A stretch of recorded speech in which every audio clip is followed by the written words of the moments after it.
Good morning, students. Welcome to your physics class. Students, today we are going to start unit number 3rd, that is the magnetic effect of electric current. So our first chapter of this unit is moving charges and magnetic effect. So what is the effect of charges on the magnetic field, ये हम discuss करेंगे इसमें. So let me start from Oersted experiment. So as you have studied in the 10th standard और Oersted experiment आपने पढ़ा हुआ है, ampere सेक्रेटर law पढ़ा हुआ है. So magnetic effect of electric current जो था ये 10th स्टैंडर्ड में भी चैप्टर था. सो बेसिक कंसेप्ट हम वही यूज़ करेंगे. सो फर्स्ट ऑफ ऑल और एस्टेड एक्सपेरिमेंट स्टार्ट करते हैं. तो उसमें क्या होता है, एक्सपेरिमेंट है, एक्टिविटी करेंगे. सबसे पहले take a magnetic needle north and south NS. Hold a conducting wire AB over a magnetic needle NS parallel to it. Now complete a circuit by closing the key such that the current flows from A to B. आपने इस तरह से circuit close complete कर देना है. So let us suppose that this is a wire. मैं आपको इसमें ड्रॉ करके दिखाता हूँ सर्किट को. इसमें आएगा आपके पास, let us suppose that AB is a wire. AB is a wire. Let it is connected. A rheostat is connected between this wire. ये आपके पास rheostat आ गया. Then battery positive negative. A battery is connected. This is a key, closed key. Okay. So this is a point B. Now a magnetic compass is placed parallel to this wire. Magnetic compass, this is the north pole, this is the south pole, this is the stand of the magnetic compass. So as you know that magnetic compass always points towards the north south direction. Okay, so हमेशा ही north south direction में होगी. और एस्टेड ने experiment बताया था to check the magnetic effect of current, कि अगर हम किसी करंट के कंडक्टर में अगर करंट फ्लो करते हैं सो उसने कहा था कि मैग्नेटिक फील्ड प्रोड्यूस होती है. तो उसकी जो एक्सपेरिमेंटल सेटअप थी वो ये थी. Let us suppose that a current is flowing from A to B. Current की जो डायरेक्शन है वो A to B आ रही है. ठीक है, तो अब इसमें बता रहा है, आगे हम थोड़ा सा डिस्कस करते हैं. Then the north pole of the magnetic needle gets deflected towards the west. North जो है, जैसे इसमें करंट फ्लो करते हैं हम, A to B current flow करेगा, तो जो उसके पैरेलल हमने मैग्नेटिक कंपास रखी हुई है, it will show the deflection. उसने देखा कि ये डिफ्लेक्शन शो किया उसने, तो डिफ्लेक्शन किसकी ओर दिया, वेस्ट की ओर डिफ्लेक्शन दिया. If the direction of the current in the wire is reversed from B to A. Second जो केस आता है इसमें, जो डायरेक्शन ऑफ करंट है वो B to A आती है. देखो पहले A to B करंट दे रहा, अब B to A आ रहा है current. B to A, then the north pole get deflected towards east.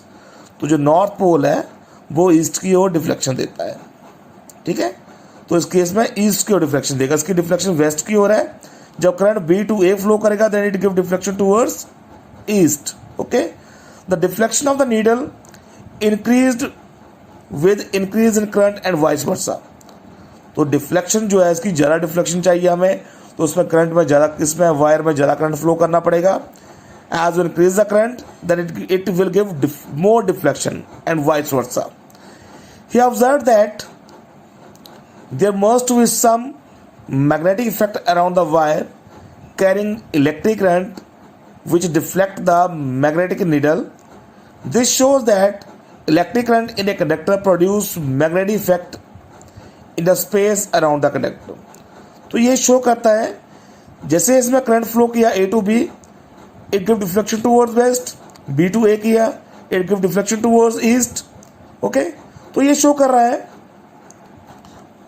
This shows that the magnetic field is produced by a current carrying wire AB. इसमें से magnetic field produce हो रही है. So this is the Oersted experiment. इसमें आपके पास मैंने बताया this is the north, this is south. Okay, this is west, this is east. तो when a current flowing from A to B, then the needle deflect towards west. ये needle जो है इस साइड डिफ्लेक्शन देगी. If the direction of current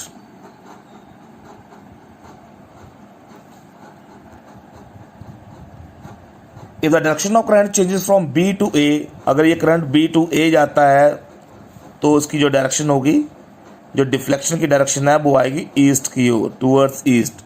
यहाँ पे हमने दोनों ही डायग्राम्स ड्रॉ किए हुए थे। This is the deflection towards west and this is the deflection towards east. Okay, so अगर if we change the direction of current then the direction of deflection will be changed. Okay, so next topic is Ampere swimming rule. अब ampere swimming rule जो बना है वो rested experiment के ऊपर based है। इसने क्या कहा, if we imagine a man who swims along a conductor in the direction of current facing the needle such that the current enter his feet, then north pole of the needle will deflect towards his left hand. This is known as snow rule. इसके साथ comparison कर दिया। Let us suppose that a person is swimming from A to B. ऐसे swimming कर रहा है, then let us suppose that the legs of the person जो है वो इस साइड है और हेड जो है वो इस साइड आ रहा है। इट मीन्स जो करंट एंटर कर रहा है एंटर फ्रॉम हिज फीट। ये वाली डायग्राम द्वारा लेते हैं, ये वाली फर्स्ट वाली। So let us suppose that person जो है वो स्विमिंग कर रहा है।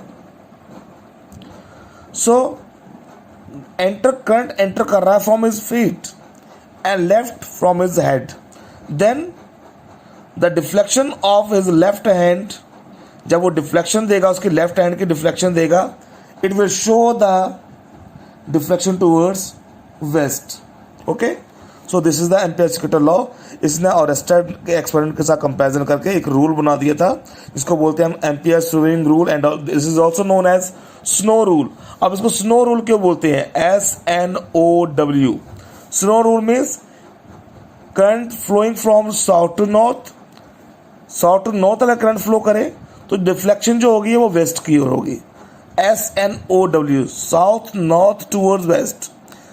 As the current flowing is flowing from south to north, then it will give deflection towards west. So this is also known as snow rule. इसको आपने इस तरीके से भी याद रखना है। Ampere-Circuital law is known as snow rule. So our next topic is magnetic field क्या होती है? So magnetic field means जैसे हमने इलेक्ट्रिक फील्ड किया था कि इलेक्ट्रिक फील्ड चार्ज के सराउंडिंग में जो स्पेस होती है उसको इलेक्ट्रिक फील्ड बोलते हैं। तो यहाँ पे आएगा the space around the current carrying conductor. अब आपने देख लिया कि करंट कैरिंग कंडक्टर के सराउंडिंग में स्पेस जो बनती है उसको भी हम उससे भी मैग्नेटिक फील्ड बोलते हैं। The space around the current carrying conductor within which its influence can be felt by magnetic needle is called as magnetic field. तो अगर करंट कैरिंग कंडक्टर के सराउंडिंग में जो मैग्नेटिक फील्ड बन रही है उसको अगर मैग्नेटिक कंपास से फेल्ट किया जा सके उसको बोलते हैं magnetic field. Mean space around the bar magnet भी हो सकती है, बार मैग्नेट के सराउंडिंग में जो स्पेस आ रही है जहां तक इसका इफेक्ट फेल्ट किया जा सकता है, और करंट कैरिंग कंडक्टर के सराउंडिंग में भी जो स्पेस आ रही है जहां तक इसका इफेक्ट फेल्ट किया जा सकता है उसको बोलते हैं हम magnetic field. Now next is the magnetic force निकाली हमने। मैग्नेटिक फोर्स क्या होती है उसका टॉपिक करेंगे। So let us suppose that consider charge Q moving with velocity V। कोई चार्ज पार्टिकल है, मूव कर रहा है। Let a charge particle is moving with velocity V। V velocity के साथ चार्ज पार्टिकल जो है वो मूव कर रहा है।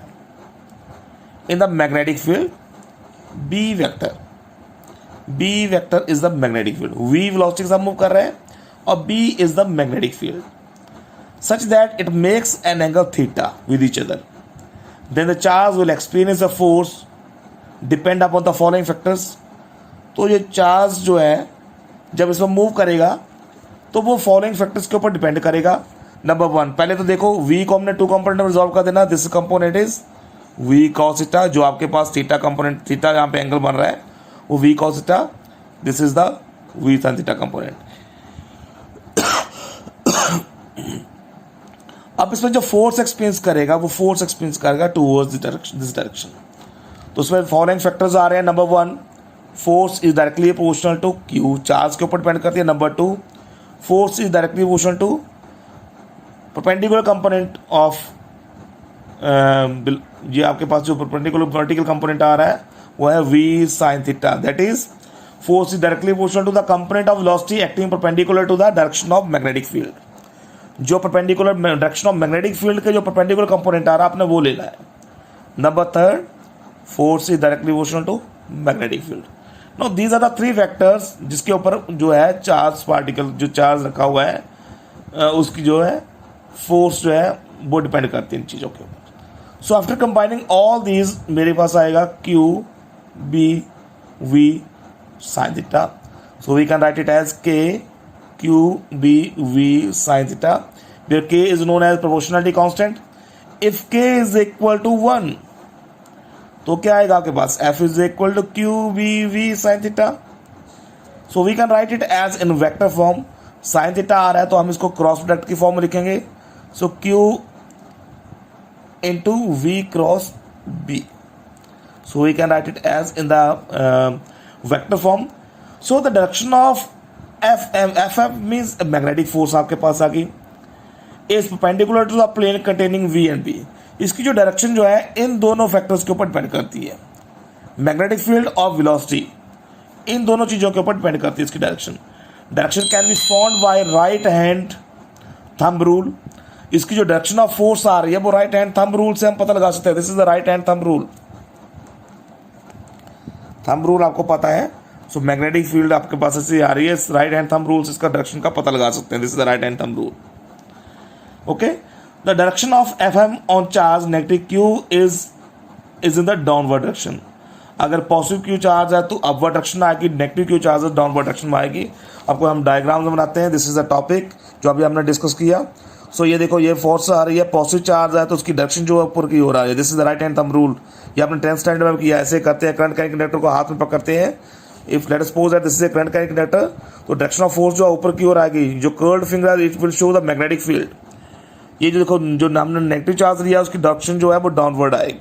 ओके, सो इसके अब स्पेशल केसेस करेंगे. स्पेशल केस आते हैं. Number 1, if Q is move parallel anti parallel to the magnetic field. Charge Q move parallel anti parallel to the magnetic field. अगर पैरेलल होगा तो एंगल 0 आएगा, थीटा 180 डिग्री बनेगा.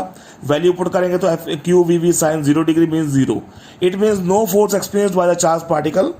Okay, when it is parallel or anti-parallel to the magnetic field.